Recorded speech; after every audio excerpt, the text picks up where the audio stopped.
कभी सोचा है कि क्या सरकार संसद के बिना भी कानून बना सकती है? सुनने में थोड़ा अजीब लगता है ना, पर इसका जवाब है हाँ। और ये जो असाधारण शक्ति है, ये छिपी है भारतीय संविधान के अनुच्छेद 123 में। ये अनुच्छेद राष्ट्रपति को अध्यादेश जारी करने का एक बहुत ही खास अधिकार देता है।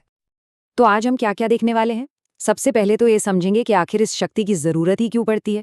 फिर हम जानेंगे कि राष्ट्रपति की ये ऑर्डिनेंस पावर असल में है क्या, इसके नियम कायदे क्या हैं और ये गवर्नर की पावर से अलग कैसे है। हम ये भी देखेंगे कि अदालतें इस पर कैसे नजर रखती हैं और हाँ, आखिर में एग्जाम के लिए जो सबसे जरूरी पॉइंट्स हैं उन्हें भी फटाफट रिवाइज करेंगे। तो चलिए शुरू करते हैं।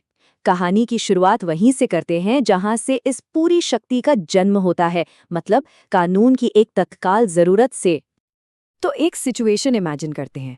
क्या होगा अगर पार्लियामेंट का सेशन नहीं चल रहा हो, लेकिन देश को फौरन, मतलब एकदम तुरंत एक कानून की जरूरत पड़ जाए।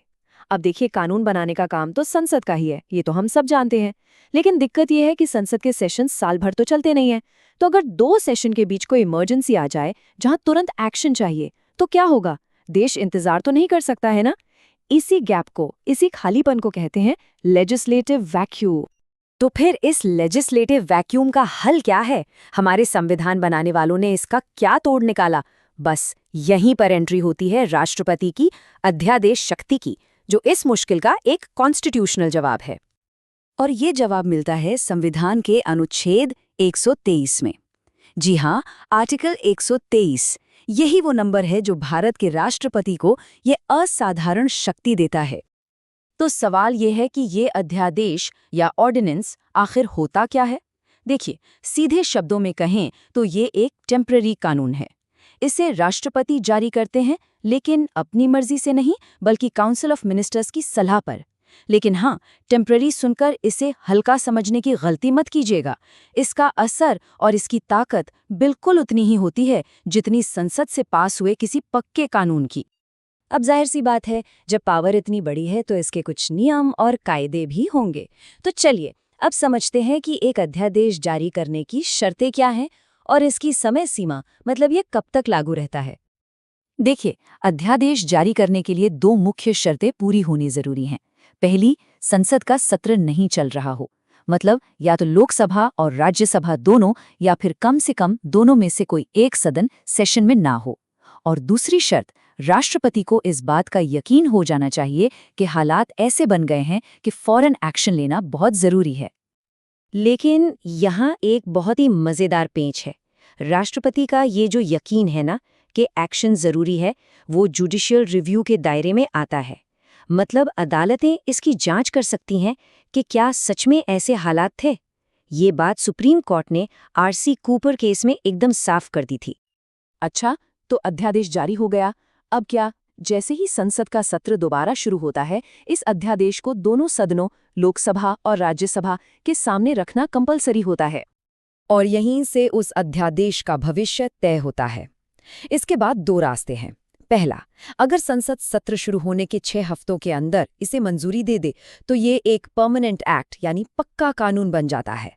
लेकिन दूसरा रास्ता ये है कि अगर संसद इसे रिजेक्ट कर दे या फिर उन 6 हफ्तों में इस पर कोई एक्शन ही न ले, तो वो अध्यादेश बस वहीं खत्म हो जाता है। तो इस हिसाब से एक अध्यादेश की मैक्सिमम लाइफ कितनी हो सकती है? इसका जवाब है 6 महीने और 6 हफ्ते। अब ये 6 महीने और 6 हफ्ते का गणित क्या है, इसे इस टाइमलाइन से समझते हैं। देखिए, संविधान ये कहता है कि संसद के 2 सेशन के बीच 6 महीने से ज्यादा का गैप नहीं हो सकता। तो ये हो गए 6 महीने। और जब सेशन शुरू होता है तो पार्लियामेंट को इसे पास करने के लिए 6 हफ्ते मिलते हैं। तो 6 महीने और 6 हफ्ते, ये हुई एक अध्यादेश की मैक्सिमम लाइफ। चलिए अब एक बहुत ही जरूरी टॉपिक पर आते हैं जो अक्सर एग्जाम्स में कंफ्यूज करता है। राष्ट्रपति और राज्यपाल दोनों के अध्यादेश शक्ति में आखिर फर्क क्या है? यहाँ 2 बड़े अंतर हैं, इनको ध्यान से समझना है। पहला तो है दायरे का, मतलब स्कोप का। राष्ट्रपति यूनियन और कॉन्करेंट लिस्ट के विषयों पर अध्यादेश ला सकते हैं, जबकि राज्यपाल स्टेट और कॉन्करेंट लिस्ट के विषयों पर। और दूसरा, और ये सबसे बड़ा फर्क है, कि राष्ट्रपति को किसी से इंस्ट्रक्शन लेने की जरूरत नहीं होती, लेकिन कुछ खास मामलों में राज्यपाल को अध्यादेश जारी करने से पहले राष्ट्रपति से मंजूरी लेनी पड़ती है। अब इस पावर का गलत इस्तेमाल ना हो, इसके लिए एक और सेफ्टी नेट है, और वो है जुडिशरी का रोल, मतलब अध्यादेशों की न्यायिक समीक्षा। इसके लिए डीसी वाधवा बनाम बिहार राज्य का केस बहुत जरूरी है।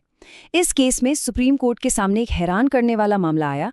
बिहार में एक ही अध्यादेश को बार बार मतलब रीप्रोमलगेट करके सालों तक जिंदा रखा जा रहा था, और वो भी बिना विधानसभा से पास कराए। सुप्रीम कोर्ट ने इस प्रैक्टिस की बहुत कड़ी आलोचना की और इसे अध्यादेश राज का नाम दिया।